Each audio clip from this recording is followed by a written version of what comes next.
Hello, good morning, and welcome to Glasgow Rangers Nation with me, your host, Owen James. It's the channel that brings you all the latest Rangers news on what is match day, guys. It is match day. It is Dundee away at the only stadium that is outright affected by global warming and directly affected by global warming in Dens Park, or whatever the hell it's like. It's got a different name now, but we'll still refer to it as Dens Park. Rangers go head to head with Dundee tonight, 8 o'clock kickoff, looking to basically trying to cut the lead back again on Celtic, who won 2-0 last night against Dundee's city neighbours, Dundee United. Look, this is a game that will be tough. Of course it will. And we're going to build up to it here on this video. We're going to talk about team selection, possible team selections. We're going to talk about fitness issues around the club. We're also going to talk about what Philippe Clement has had to say about selling Hamza Igerman. Yes, a bit of that. And we're also going to talk about more stuff about Philippe Clement and the January transfer window, where I think he's dropping more hints that there is absolutely nothing to spend in January.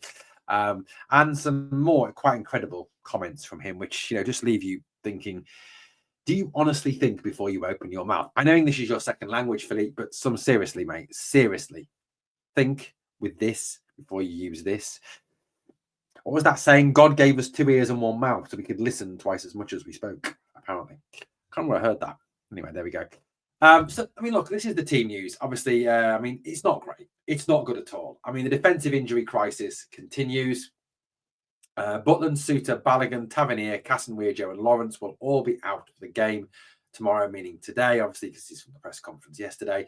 And Sterling is still a doubt. So it looks like it will be very much a very makeshift defense again for Rangers.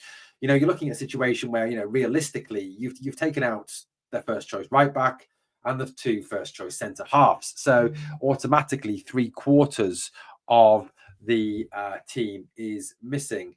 3/4. 3/4 of the team is missing straight away.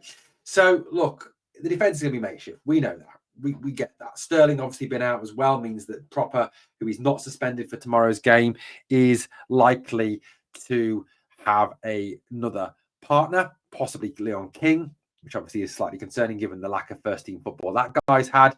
And look, nothing against Leon King. I think, Leon King deserves a chance, but he's had a lack of first team opportunities. He hasn't played much. He's hardly had any first team football. You're throwing him into a game like this. Again, that's down to Philippe Clement, poor management, poor involvement of youth players. Or did they go with Clinton and Ciala? I very much doubt this because apparently the kid looks like a bit of a bomb scare at the moment. So, it's worrying. It certainly is worrying. He says here, Leon Balogun will be back in the short term, but he won't be back for the tomorrow, meaning today.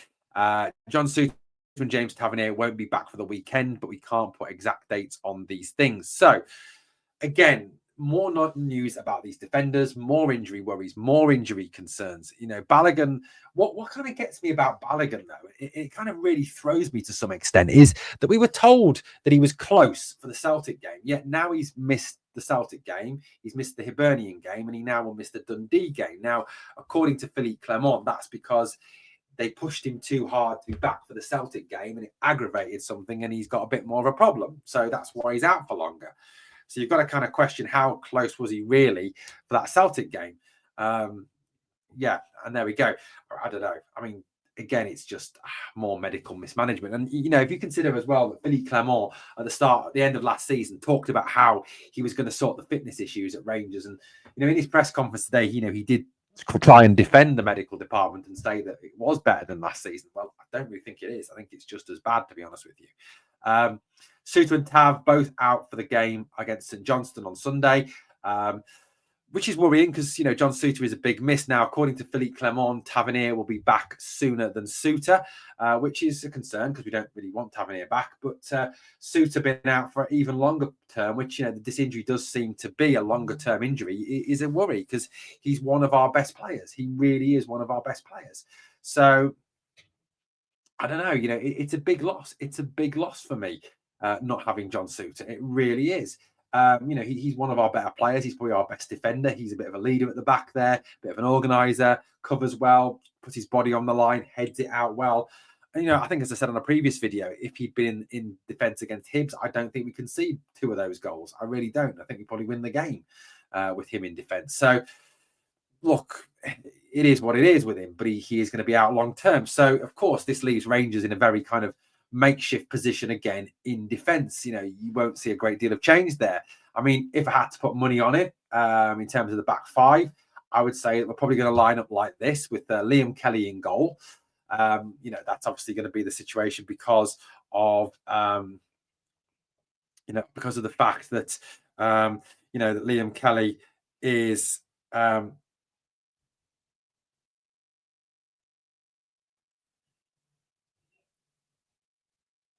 Liam Kelly is the only deputant for. So obviously Liam Kelly will deputise for Jack Butland. I think Ridvan Yilmaz will continue at right back. Obviously, with the fact that Sterling is now out, and obviously as well, we are now without. We are now obviously without Tavernier. King, I think, will have to play at centre half. I don't think. I don't think. I think Tavernier. I think obviously the King will have to play there because King is the only centre half left, really. And I think Clinton and Ciala, is the man, isn't he? Clinton Intiala is someone who was brought to the club, and I think was really kind of brought to the club just as a development prospect, someone who will play, in a few seasons' time, won't play this season. So he's not going to play. So it's going to be King and Proper. Proper's not suspended, but we are kicking the can down the line on that one because Proper will be suspended for Sunday's game, which then, if Balogun isn't back, we'd then have a situation where it could have to be King and Nsiala. Fortunately, it's only St Johnstone. It's an absolute shit show at the back. Unless, of course, we do bring in a centre back, which I don't think is likely, given the fact I don't think there's any money to spend.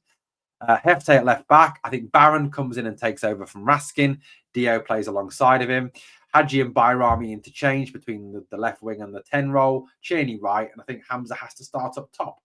Given the fact that Hamza has these pretty amazing stats in the last 11 games, 10 goals, 2 assists, 860 minutes, a goal or an assist every 71 minutes. And Hamza, obviously coming off the back of scoring a hat-trick, will be very harsh to drop him. So I do think that will probably be the lineup for tonight's game at Dundee. I can't see it being any different. I could be proven wrong, which I'm, a lot of the time I am proven wrong. And I really hope that two of the names we don't see on that team sheet tonight are Dowell and Dessers. If we do see Dowell and Dessers on that team sheet tonight, I think it's a turn it off until half time, until they both get yanked and then put it back on at half time job, because they're that bad. I think, it's like that joke that someone put on Twitter, when Chelsea tweeted out, 2 idiots have run on the pitch and the game stopped. And when a Rangers fan apparently answered it, are they called Dowell and Dessers by any chance? Quite apt, really, quite apt. But I think that'll probably be the team tonight. It will be a tough game tonight, but we need, as I said on the podcast at lunchtime yesterday, we need to go fast, hard and aggressive, play like we did in the first 20 against Hibs and keep that up for the full 90. If we do get the early goals, not sit off, not drop deep, not give the impetus back to Dundee. Not give them the chance to get even a foothold in the game. Because the moment you do that, you make it really hard on yourself. Now, they are going to low block. They are going to spoil. They are going to try and ruin the game as much as possible. So we've got to obviously counteract that. And an early goal is going to be absolutely vital for me, getting that early goal. So, look,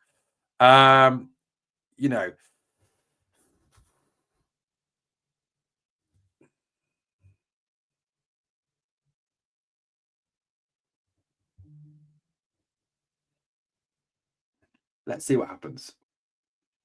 Of course, the other big question that Clement will have as regards to starting 11 will be who will be the captain. If you look at that starting lineup, who actually captains the team? Because obviously, Nico Raskin had taken over from Tav. There's no Suter, there's no Butland. Sterling took the armband when Raskin went off. So realistically, who takes the armband? Possibly Proper, who's captained before. Hadji possibly being the most experienced Rangers player there. Certainly one that will be interesting to find out tomorrow who is the new captain of the team for this game against Dundee.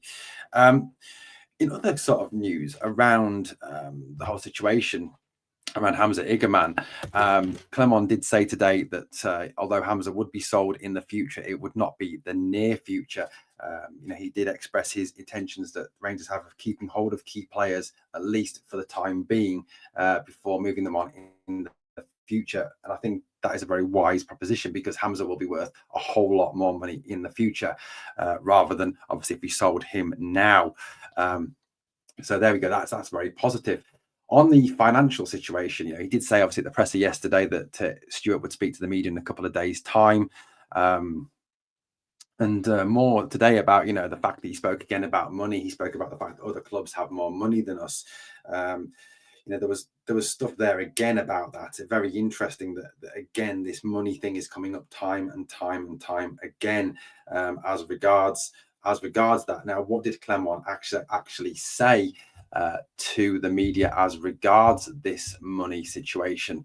What did he say? Well, he said this. He said, let me find the exact quote for you. He says, "Every manager wants more, but I'm realistic. What is possible for the club and what work really hard to get the best out of what we have. There are not many clubs where you do get a blank checkbook or do whatever you want. It doesn't happen. I know what the situation of the club is. I know what the plan is. I know it's a long-term plan. I engage myself fully into that, so I'm not going to complain about it." So it sounds like it is a long-term plan. Guys, let me know what you think of what Clement has had to say, and also the news as well. Thank you for watching. As always, guys, please hit the sub, comment, share, and like. Thank you for watching. As always, remember, please, we are the people.